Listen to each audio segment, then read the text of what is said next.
going on, guys? How's it today? It is Labor Day. I figured do a little video. I finally got my Inspire 2 back in rotation. I went out to fly it and do a test flight. I got a modification on my remote and they replaced my X5S because I was having issues with it. And you could kind of see through the little opening video how much energy there is just to lug this case around. And then I'm going to go through today the setup process of just getting this thing in the air as opposed to something like this little handy case and a Mini 2 or a Mavic 2 Pro or whatever it may be. My Atort personally takes a little bit longer to get in the air, but if you have a smart controller, for example, and a Mini 2 or an Air 2S or a Mavic 2 Pro, you know you can basically turn on the drone, power on the smart controller, and be up in the air in a matter of no time. And with this drone, it's pretty much the polar opposite experience. So we're gonna collapse this guy, open it up, and show you what's involved.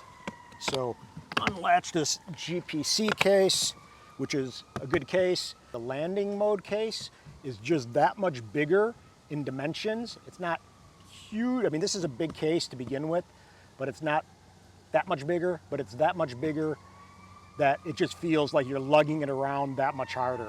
So I would definitely suggest if you are buying an Inspire 2, get the landing mode case and you'll thank me later because it's just that much easier to carry around and you don't feel like you're really having to manhandle it or get another person to help you out. So here we go. We have the antenna mod for the new remote. We got a bunch of kids cruising by. We'll let them go by. Okay, there's a lot of traffic kind of with Labor Day. People cruising by the bike path. But as you see, this drone definitely a lot different than this drone. $500 compared to $10,000. And we're gonna set that guy down. We're gonna take out the remote. So here is the remote. I got it modded, so there's bigger cables in here for the antenna. I'm not even sure that much about it. So it's this Forhawks Raptor SR. This is the actual piece to extend the range. So this was a mod that was done while my drone was in with DJI. And essentially, you clip this guy onto the little handle like so. So pretty easy, nothing too crazy. And then you take these guys and screw them into your remote. Again, you gotta basically be patient with the Inspire 2. It's not one of those drones that you can rush to get up in the air because it just isn't that drone. So be patient, know that there's a little setup to flying the Inspire 2 and enjoy it because it's a badass drone. You gotta plan your shooting, plan when you're gonna be using this thing, and plan on basically when you're gonna be taking it out because again, it's that much more to get into. It's a higher price point. You got a lot invested in this drone. But again, pretty simple. So we got this guy connected, ready to roll. Make sure everything's tight. Voila, kind of a little pain. Then we have this guy. So we got a 7.85 inch Crystal Sky Ultra. We got to get a battery for this. So we got 2 batteries. Check that it's charged. It's fully charged. We put this guy in here. I was having a little difficulty with my Crystal Sky yesterday because I was messing around with it when this was away. I really don't think this is a good device, meaning the Crystal Sky to fly with your Atort. I would stay specific to DJI, go for drones. And then we go ahead and put this guy on here like so. And that's essentially the setup for getting this larger drone up in the air. And then we got to connect this cable. And wait, make sure USB, the USB thing that never seems to be the right way. Come on, there we go. So this is the setup. Pretty slick. It's not too bad. It feels good in the hands. And we're gonna set this guy aside. Actually, I'm gonna take the X5S gimbal. I didn't buy the X7. We're gonna set this guy aside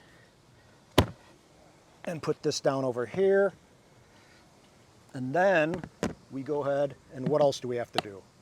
I don't know if you can see. I'm going to put this case, I don't like putting this stuff on the ground.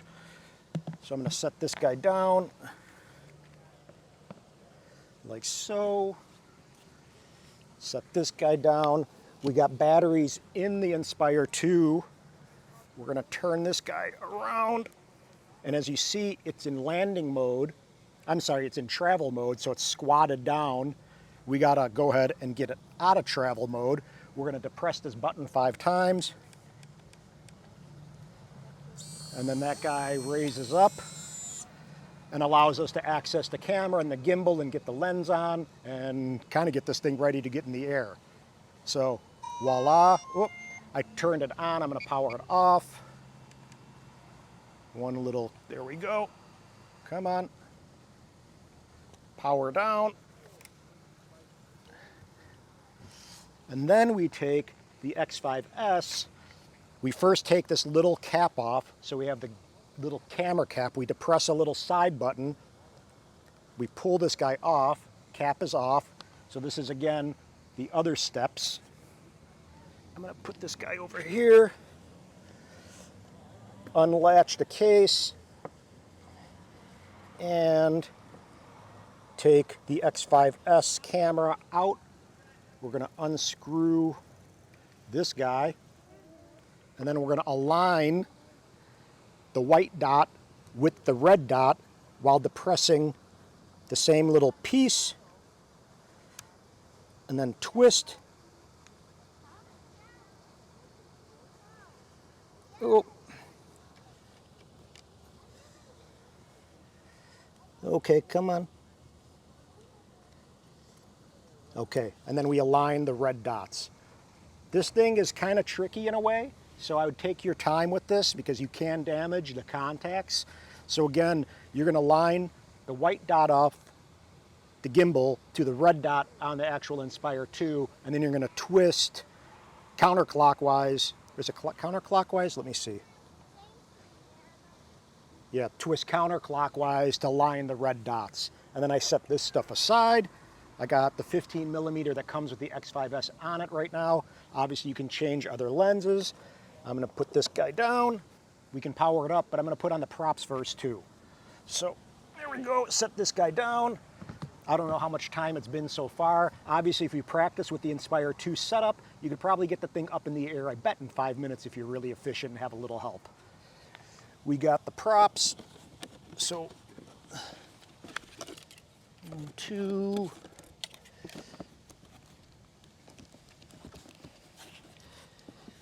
Got a little Laowa lens. Okay. So now we got props that are like pretty massive. You do not want to get in the way of these props. We're going to put this guy up here, and then we're going to put on the props one at a time. There's little red marks and white marks on each prop, so you line it up with the correct little arm. Click into place, a nice little satisfying clicking sound. Boom, boom, boom, and boom. So there we go. Drone ready to go for the most part. The remote ready to go for the most part. I'm going to power this guy on. And that will in turn turn on your crystal sky. I think I got to calibrate the remote. So I'm going to do that really quickly. Let me see. Turn on the drone.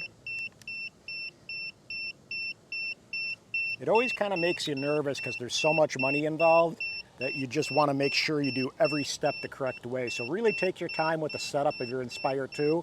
Don't rush through it. As I said, I've talked about it before, when we go and shoot in the ocean in Hawaii with our water housings, we want to make sure we don't rush the setup.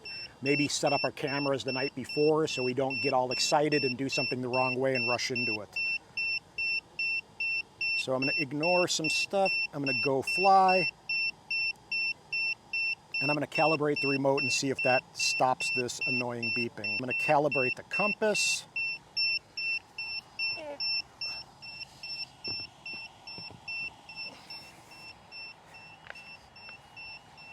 Do, do, do, do, do.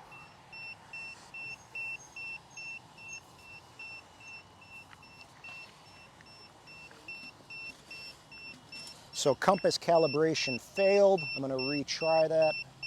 Neat drone. Thank you. We got the compass calibration failing on me, but I'm gonna go ahead and skip that and try to get this beeping out of the way. So I'm gonna go into my remote, remote controller calibration, power off the drone. So I powered off the Inspire 2 to calibrate the remote. I'm hoping this will stop the beeping. Center both sticks before pressing start. Follow the prompts on the screen. Okay, so stick range, push all sticks throughout their maximum. So I'm calibrating the remote. Okay, so the beeping has stopped. The Inspire 2 remote is calibrated. I'm gonna get out of that.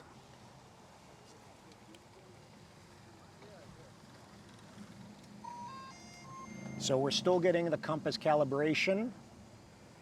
I'm gonna go ahead and see if we can get through this.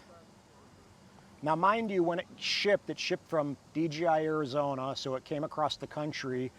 Things move around. It was packed, obviously, as well as it can be in the case. Things get moved around, and you got to really kind of go through and calibrate everything and make certain everything is good to go. So I'm going to go ahead and do the calibration one more time. All right, so I'm not sure why it's constantly failing, so I'm going to work on this and get right back to you guys because we'll see what happens. All right, so I finally got the Inspire 2 compass calibrated. I had to walk way far away, make sure I was basically just by little organic trees and stuff, no metal, anything. So it was really sensitive for some reason. We're gonna go ahead and let's see. Okay, so mind you, this is essentially my little maiden flight since I got the drone back. So we're gonna go ahead and let's see. What do we want to look into? I'm going to check the settings. I'm going to put it on automatic right now, exposure-wise, and we're going to see what we can kind of come up with. So the same thing with any other drone. We're going to push the sticks in towards each other, start the props. Everything should be good.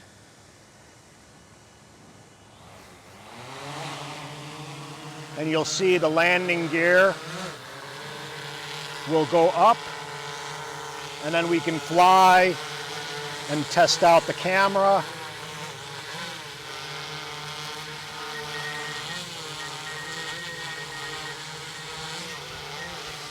So let's get out of here and do a little video.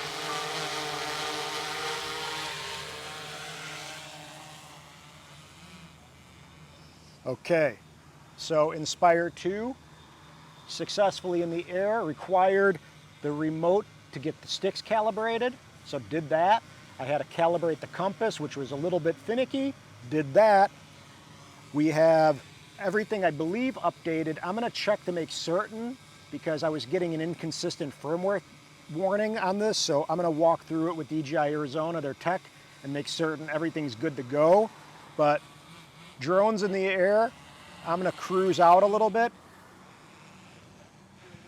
and just see. It's not really anything too exciting over here, but I'm gonna test the range a little bit. I'm gonna go ahead and enable the grid lines on my histogram. We're gonna put the grid and diagonals on, get back into the game. We're gonna get over there. We're gonna put our center point on. We're gonna use the cross. And good to go. So we'll land this guy. And that's gonna be essentially, so it's drifting right now. I think that was because I had it in ADI mode. So you gotta be careful with this drone.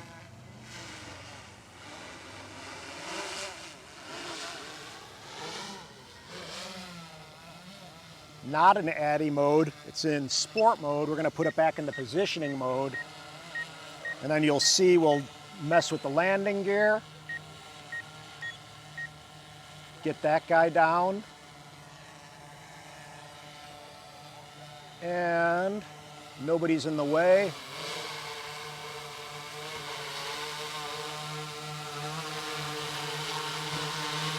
get the camera up.